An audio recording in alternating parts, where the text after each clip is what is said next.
Assalamualaikum warahmatullahi wabarakatuh. Perkenalkan, kami dari kelompok 9. Di sini kami akan menyampaikan tips and trik dalam mengelola keuangan khususnya untuk anak kos dan juga untuk pemula. Sebelumnya, perkenalkan, saya Siti Rahman Nurjana dengan NIM 22011945. Saya Dina Putri Sabila dengan NIM 22061196. Tugas ini untuk memenuhi salah satu mata kuliah Pendidikan Pancasila, Program Studi Pendidikan Teknik Bangunan, kelas 2B. Selamat menyaksikan. Saat menjadi mahasiswa, tentu kamu akan dituntut untuk mandiri, termasuk dalam hal keuangan. Sehingga penting bagi kamu untuk memahami bagaimana cara mengatur keuangan anak kos yang baik. Lantas, bagaimana cara mengatur keuangan yang benar? Berikut tips-tipsnya secara lengkap, simak baik-baik ya. Yang pertama, susunan anggaran kebutuhan. Kita harus tahu nih, apa saja yang perlu dibeli setiap bulannya serta besaran nominalnya. Kamu dapat menyesuaikan dengan kondisi keuangan, lalu merinci berdasarkan skala prioritas pribadi. Yang kedua, catat pemasukan dan pengeluaran. Kamu bisa melihat berapa uang yang berhasil masuk dan harus dikeluarkan untuk kebutuhan. Ada baiknya, angka pemasukan lebih besar daripada angka pengeluaran. Tapi, kalau hal tersebut sulit dicapai, setidaknya kamu dapat mencoba untuk menjaga kondisinya agar tetap seimbang. Yang ketiga, batasi kegiatan nongkrong. Jika tidak terlalu mendesak, kamu dapat membatasi kegiatan nongkrong tersebut agar uangnya dapat dialokasikan untuk kegiatan yang lebih penting. Untuk alternatif berkumpul dengan teman yang lebih hemat uang, kamu bisa memanfaatkan area kampus maupun ruang hijau terbuka publik di sekitar lokasimu. Yang keempat, kurangi jajan yang tidak penting. Selalu pastikan bahwa apa yang ingin dibelanjakan sudah sesuai dengan susunan anggaran dan belanjakan sesuai kebutuhanmu. Yang kelima, rutin menabung. Tabungan tersebut diambil dari uang kiriman orang tua begitu kamu mendapatkannya. Tujuannya agar tidak terpakai untuk hal lain yang kurang penting, kamu bisa memulainya dari menabung di celengan. Yang keenam, beli makanan secukupnya. Jika tidak bisa memasak atau tidak sempat, pastikan saat membeli makanan beli secukupnya, tidak lebih dari porsi maupun kurang. Yang ketujuh, minimalisir biaya transportasi. Kamu bisa tinggal di dekat kampus agar tidak memakan banyak biaya. Jika dari awal dapat kosan agak jauh dari kampus, maka pilihlah yang memiliki jarak dekat untuk mengakses angkutan umum. Yang kedelapan, cari pekerjaan sampingan. Sebenarnya ini tidak wajib atau opsi lain dari cara mengatur keuangan. Jika kamu merasa butuh uang tambahan, opsi ini akan membantu kamu, tetapi perlu diingat bahwa kerja membutuhkan pembagian waktu antara kuliah dan bekerja. Yang kesembilan, upayakan beasiswa. Setiap mahasiswa memiliki kesempatan untuk memperoleh beasiswa asalkan mau mencarinya dan memenuhi kriteria. Cobalah mencari informasi sebanyak mungkin mengenai peluang beasiswa agar kamu bisa mendapatkannya. Yang kedua, ada tips menabung, khususnya untuk anak kos. Kegiatan menabung tentunya pernah dilakukan setiap orang sedari kecil. Akan tetapi, beranjak dewasa, hal semacam menabung bisa jadi hal sulit untuk dilakukan. Alasannya adalah karena uang yang didapatkan akan digunakan untuk membayar kebutuhan-kebutuhan pokok seperti membayar listrik, membayar air, hingga membeli makanan. Meskipun demikian, bukannya hal mustahil untuk menerapkan kebiasaan ini. Untuk itu, berikut tips yang bisa diikuti agar bisa terbiasa menabung, agar masa depan kita terjamin. Pertama, menyelipkan uang di buku. Cara ini memang terlihat unik, namun bisa teman-teman praktekkan dengan efektif.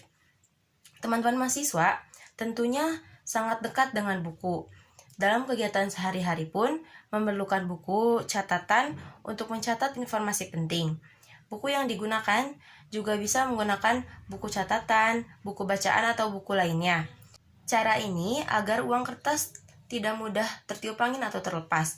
Meskipun nominal yang nanti kita akan kumpulkan terlihat sedikit, namun bila dilakukan secara rutin akan terkumpul banyak. 2. Mengumpulkan uang receh. Membeli suatu barang dengan pecahan uang besar biasanya akan menyisakan pecahan uang yang lebih kecil seperti recehan uang logam. Menabung uang receh bisa dilakukan dengan cara menyimpannya ke dalam celengan. Apabila celengan tersebut sudah penuh, bukalah dan hitung semua uang yang telah disimpan. Uang receh tentunya bisa kita tukarkan dengan pecahan uang kertas melalui bank. Yang ketiga, membedakan antara keinginan atau kebutuhan. Seseorang pastinya memiliki wishlist atau keinginan yang ingin dimiliki. Namun, untuk bisa menabung dan mengurangi pengeluaran yang tidak perlu, penting sekali untuk memahami apa yang jadi keinginan dan apa yang menjadi kebutuhan. Pembelian suatu hal itu haruslah yang sesuai kebutuhan, bukannya hasrat sesaat. Ini karena kebutuhan pasti merupakan hal-hal yang sangat urgent dan penting untuk dimiliki. Keempat, memiliki target khusus. Nah, biasanya teman-teman memiliki target atau goals khusus untuk menabung, bukan? Cara ini bisa menjadi hal yang memberikan motivasi selama proses kegiatan menabung. Target ini biasanya berbentuk apa saja. Misalnya ingin membeli suatu sepatu yang keluaran terbaru, yang diidamkan sejak lama.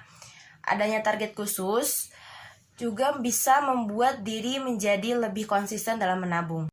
Nah, untuk kalian bagi pelajar dan mahasiswa, tentunya memulai untuk mempelajari berinvestasi adalah suatu hal yang sangat menguntungkan. Investasi banyak dijadikan sebagai sarana dalam menabung atau menyimpan uang yang berlebih dari penghasilan yang didapatkan. Berikut beberapa cara investasi yang cocok dilakukan untuk pemula. Yang pertama, pahami konsep serta risiko dalam berinvestasi. Semakin tinggi keuntungan yang bisa kamu dapat, risiko yang hadir pun akan semakin tinggi juga. Begitupun sebaliknya. Berikut ini ada beberapa jenis investasi yang perlu diketahui sebagai pemula. Ada risiko pasar, risiko likuiditas, risiko suku bunga, risiko valuta asing atau risiko nilai tukar mata uang, risiko negara atau risiko politik, risiko inflasi atau risiko daya beli, dan risiko reinvestasi. Yang kedua, mulai sejak dini. Mulai mempelajari investasi dan instrumennya sejak dini dapat membuat kamu dari waktu ke waktu menjadi lebih pandai dan lihai melihat peluang-peluang. Yang ketiga, tentukan tujuan finansial. Tujuan terbagi sebenarnya menjadi dua kategori umum, yaitu tujuan jangka panjang dan tujuan jangka pendek. Untuk tujuan jangka pendek sendiri sebaiknya tidak dialokasikan untuk investasi karena sifatnya cenderung cepat dalam mengalami perubahan. Jika Anda memiliki tujuan finansial yang jangka panjang, biasanya orang-orang yang melakukan investasi memiliki tujuan umum seperti biaya membeli rumah, biaya liburan, ataupun sebagai tabungan di masa tua nanti. Yang keempat, menentukan jangka waktu. Saat Anda memahami target apa yang hendak Anda raih dalam jangka waktu tertentu, Anda menjadi lebih percaya diri dengan jenis instrumen investasi yang Anda pilih. Maka ideal jangka panjang yang dapat diharapkan untuk mengambilnya adalah tahun kelima. Yang kelima, tentukan bantuan yang ingin digunakan. Saat ini banyak tawaran untuk menginvestasikan dana yang ada, jadi perlu diperhatikan baik-baik ya, layanan apa yang diperlukan dan apa yang dibutuhkan. Yang keenam, tentukan instrumen investasi berikut. Terdapat 3 profil resiko, yaitu investor konservatif, moderat, serta agresif. Investor konservatif sendiri cenderung lebih menyukai tipe investasi yang stabil. Kemudian untuk investor moderat merupakan tipe investor yang masih mau menerima fluktuasi harga. Tipe yang terakhir adalah investor agresif yang siap mengambil risiko besar dengan peluang mendapatkan keuntungan yang sangat tinggi pula. Yang ketujuh, buka dan mulai rekening investasi. Anda dapat memulai dengan mendaftarkan diri di salah satu lembaga keuangan yang tepat seperti perusahaan sekuritas ataupun perusahaan manajer investasi. Keempat, yaitu manajemen hutang yang baik. Sebelum masuk ke pembahasan, mari kita ketahui terlebih dahulu apa itu manajemen hutang. Pada dasarnya, manajemen hutang merupakan proses pelunasan hutang yang dimediasi oleh pihak lain yang bertujuan memberikan bantuan kepada pihak yang terlilit hutang. Tujuannya sendiri adalah menjamin pihak yang berhutang memiliki kas atau aset yang dapat mendukung kelancaran dalam membayar hutang. Berikut tipsnya. Pertama, buat perencanaan. Perencanaan yang dibuat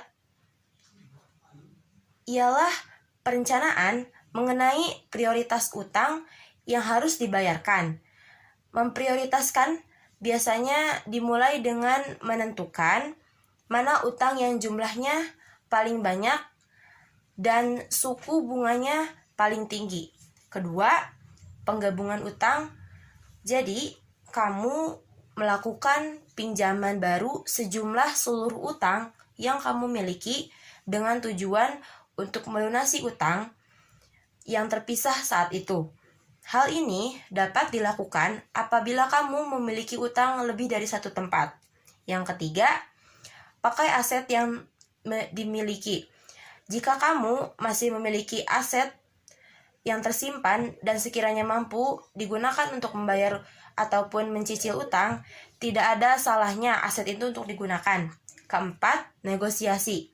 Apabila kondisi keuanganmu memang sudah sangat sulit, sehingga tidak mampu membayar atau bahkan mencicil utang. Yang kelima yaitu cari sumber penghasilan lainnya. Kondisi terlilit utang memang menjadikan seseorang untuk berusaha lebih keras mencari penghasilan dari banyak cara. Cukup sekian tips dan trik yang bisa kami sampaikan. Semoga teman-teman bisa terbantu dan bisa mempraktekannya. Wassalamualaikum warahmatullahi wabarakatuh.